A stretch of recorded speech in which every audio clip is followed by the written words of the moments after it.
The other thing I learned about patience came about in a roundabout kind of way. Growing up on the East Coast, there was kind of this cultural thing about being on time for things.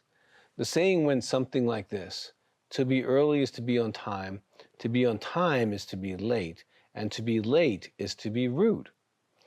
Now, like any good parent, you pass these things on to your children. So as my children became closer to adolescence and start questioning everything, they start to question the saying about being early is to be on time. My daughter asked me about this, and I had to explain the value that we give to others, that they have equal value to us. They're not more valuable, they're not less valuable, but they have equal value.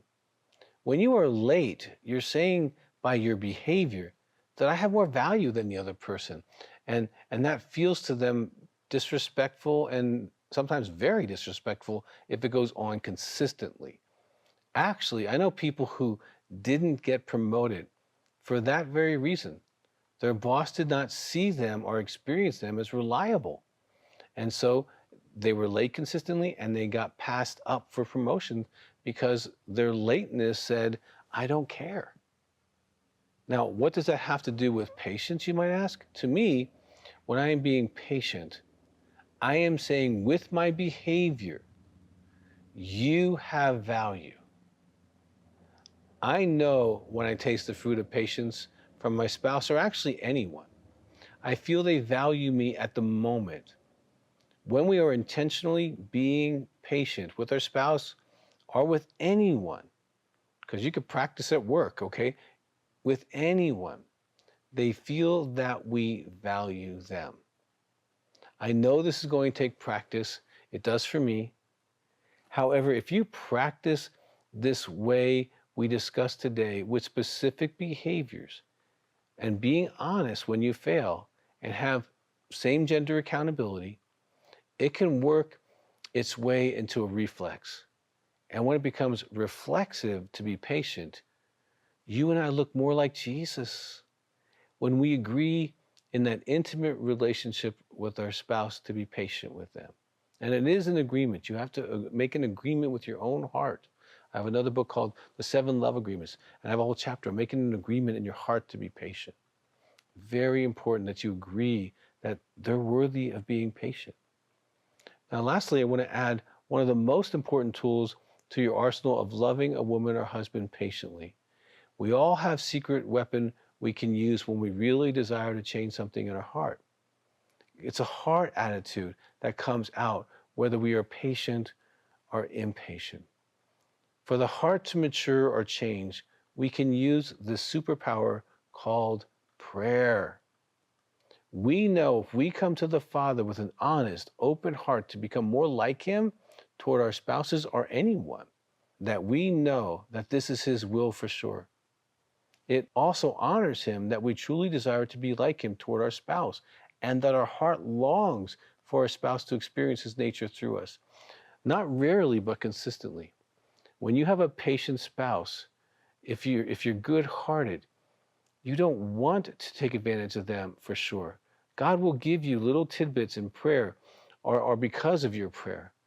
I remember God showed me before I started focusing on some of the negative aspects about my wife to literally memorize 5 great things about her and to recite them to myself. Well, this little tidbit allowed me to put small things back into perspective when I can clearly see the big things. And what a blessing she is to me in my life. You know, I look at the big things. I become more grateful and less impatient at the moment. If you are in prayer about being patient, God will share with you how you can be a blessing and maybe even solve some of the problems that are causing maybe the impatience on your end. For example, a wife keeps losing her keys or she can't find them on a regular basis. Now, if you're trying to be patient and you're praying about it, you might come up with a few solutions. Make 2 extra copies of her keys and you keep them in the same place and look for the other ones later. If you're a tech person, get a key locator, put it on her keys, check the app on your phone and be the hero and just go pick the keys up. Things like this can come to you to solve issues that might have made you impatient. When we are focused on changing, us. We're not focused on changing the other person. And this makes things a lot smoother in the marriage for sure. Now, to do all this while loving your wife patiently, I strongly recommend you get the course, How to Really Love a Woman, and even better, get a few of your guy friends and do this together. It's way more fun and funnier as you laugh with each other, as you intensely practice trying to love your wives patiently. Because you know how it is when you get guys together and they're talking about these kind of topics. It's a little, it's not our thing normally. But when we do, we get better. And when a guy comes up with an idea like, this is what happened this week, and now my wife was just going on and on and on and on and on, but all I did is maintain eye contact with her and nodded my head, and she felt like I was tracking with her, and the other guy's like, well, that's brilliant. I should just look her in the eyes. Now, I know for some of you, like, well, that's not obvious, especially if you're a woman, but for a guy, that's not as obvious. And so instead of sitting at home by yourself, watching the product and getting an idea, you now multiply that idea into other people. And they say, hey, I practiced that thing about just looking my wife in the eyes when she's talking to me. Instead of looking at the TV or looking off or looking down or, giving her kind of that, I'm too busy to talk to you look, I just looked her in the eyes and she felt me being patient with her.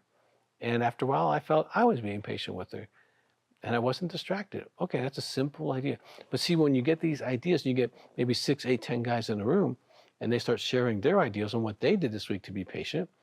Now you got momentum because maybe instead of me having one idea by myself, I got 6 or 7 or 8 ideas and I can multiply what I can practice doing, being patient with my wife.